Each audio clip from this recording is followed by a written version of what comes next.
بسم اللہ الرحمن الرحیم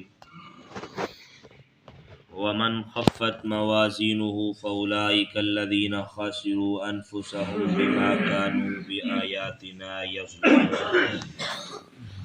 صدق اللہ العظیم۔ الصلاۃ والسلام علیک یا سیدی یا رسول اللہ وعلی آلہ وصحبہ یا سیدی یا رحمۃ للعالمین۔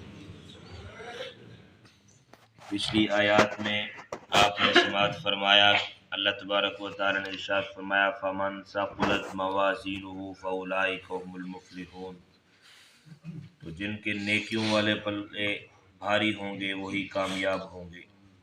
اس آیت میں فرمایا ومن خفت موازینہ فاولئک الذین خسروا انفسهم، اور جن کے پلڑے ہلکے ہوں گے تو وہی لوگ ہیں جنہوں نے اپنی جانوں کو خسارے میں ڈالا۔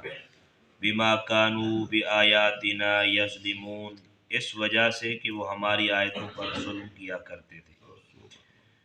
ارشاد فرمایا کہ جن کے نیکیوں کے پلڑے ہلکے ہوں گے اور ان میں کوئی نیکی نہ ہوگی تو یہ وہی لوگ ہیں جنہوں نے اپنی جانوں کو خسارے میں ڈالا۔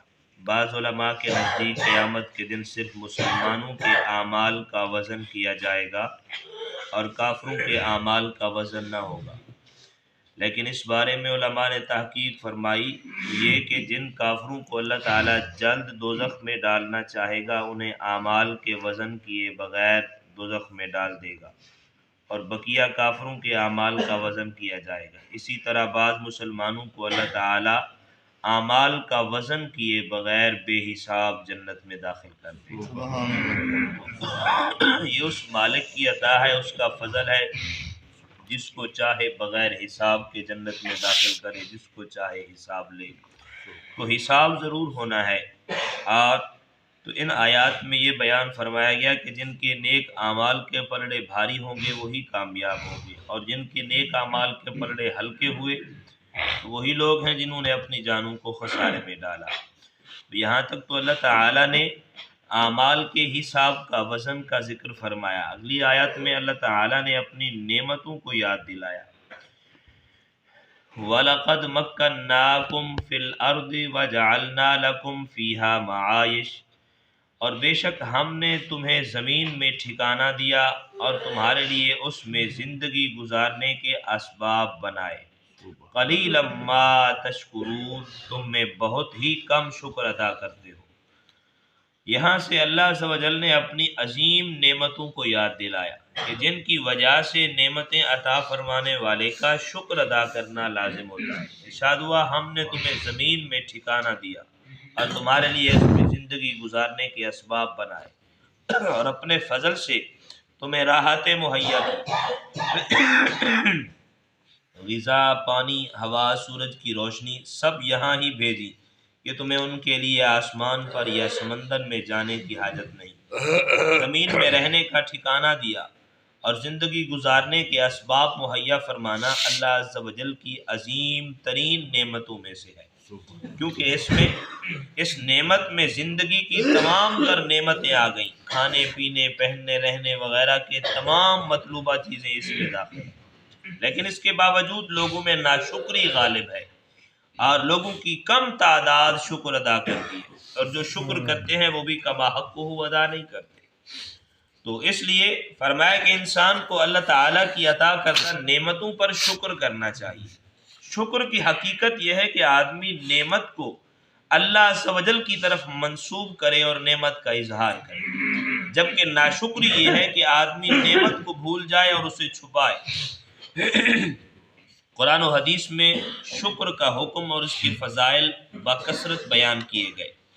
اللہ تبارک و تعالی نے ارشاد فرمایا وَاشْكُرُوا لِي وَلَا تَكْفُرُونَ، میرا شکر ادا کرو اور میری ناشکری نہ کرو۔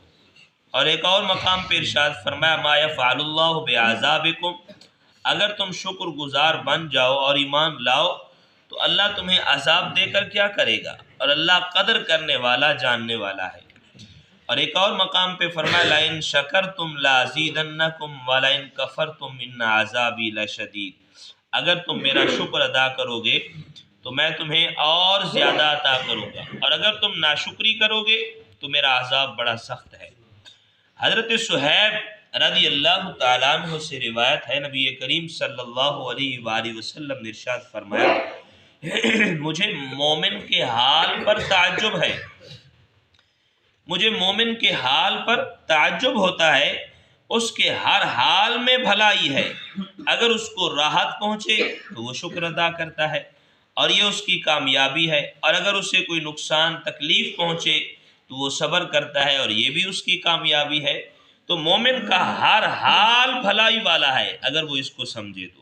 امام محمد بن محمد غزالی رحمۃ اللہ تعالی علیہ فرماتے ہیں دل کا شکر یہ ہے کہ نعمت کے ساتھ خیر اور نیکی کا ارادہ کیا جائے، زبان کا شکر یہ ہے کہ اس نعمت پر اللہ تعالیٰ کی حمد و ثنا کی جائے، اور باقی اعضاء کا شکر یہ ہے کہ اللہ تعالیٰ کی نعمتوں کو اللہ تعالیٰ کی عبادت میں خرچ کیا جائے اور ان نعمتوں کو اللہ تعالیٰ کی معصیت میں صرف ہونے سے بچایا جائے، حتیٰ کہ آنکھوں کا شکر یہ ہے کہ کسی مسلمان کا عیب دیکھے تو اس پر پردہ ڈالے۔ انسان کے تمام اعضاء کا فرمائے کہ شکر ہے کہ اللہ کی بارگاہ میں شکر ادا کرے، ہاتھوں کا، آنکھوں کا، کانوں کا، فرمائے کہ دل کا، فرمائے شکر ادا کرے اللہ کی بارگاہ میں۔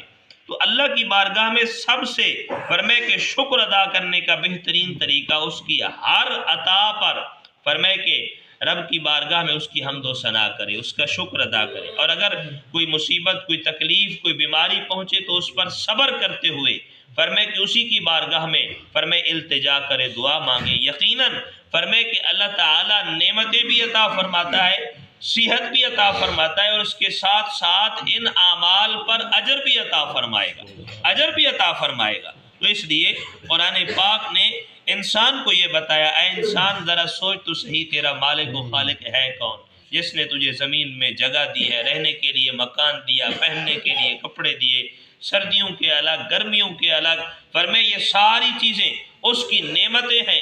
کبھی اس بات پر غور کریں نا تو فرمائے کہ سردی کتنا ہوتی ہے، نبی علیہ السلام نے فرمایا کہ جب سردیوں کا موسم آئے تو فرمایا کہ اس سے پناہ مانگا کرو، پناہ مانگا کرو۔ اللہم انی اعوذ بک من زمہریر جہنم، فرمائے جہنم کی ایک وادی ہے جس کے اندر ٹھنڈک ہی ٹھنڈک ہے، وہ بھی عذاب کے لیے بنائی گئی، عذاب کے لیے بنائی گئی ہے۔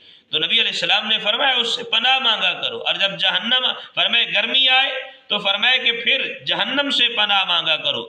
اللہم انی اعوذ بک من حر جہنم، اللہ مجھے جہنم کی گرمی سے محفوظ فرما، محفوظ فرما۔